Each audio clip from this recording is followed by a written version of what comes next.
satellite hop to Norway and then down by landline to University College London. Then we came out of the ARPANET through another gateway into the packet satellite system that went all the way back over the Atlantic to a destination in the eastern part of the US, then all the way across the ARPANET again to a destination finally in Los Angeles.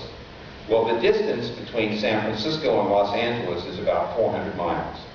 But if you follow the packet, it went 88,000 miles because it had to go all the way up and down twice to get through the system and back. And it worked.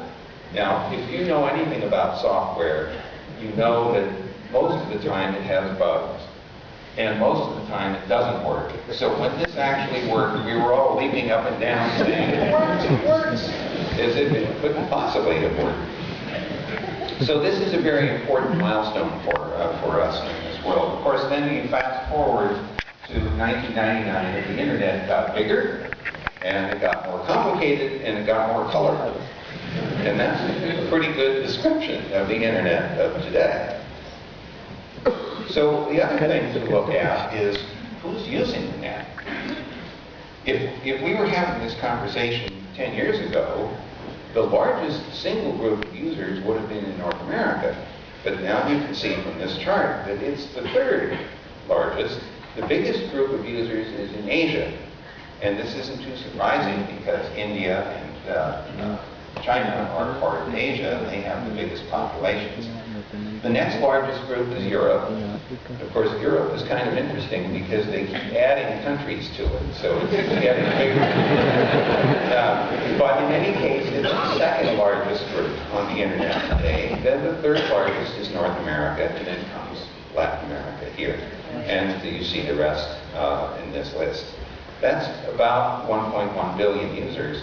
But it's only 16%, almost 17% of the world's population. So as the internet evangelist at Google, I still have a very, very big job to add 5.5 billion more people to the internet. So there's a long ways to go. Let's talk a little bit about the technology which is shaping the internet today. It was designed deliberately to be insensitive to the underlying transmission and switching technology. So when we started to work in 1973, there was no optical fiber. There was very little in the way of satellite communication. There was only experimental radio communication for data. But we knew that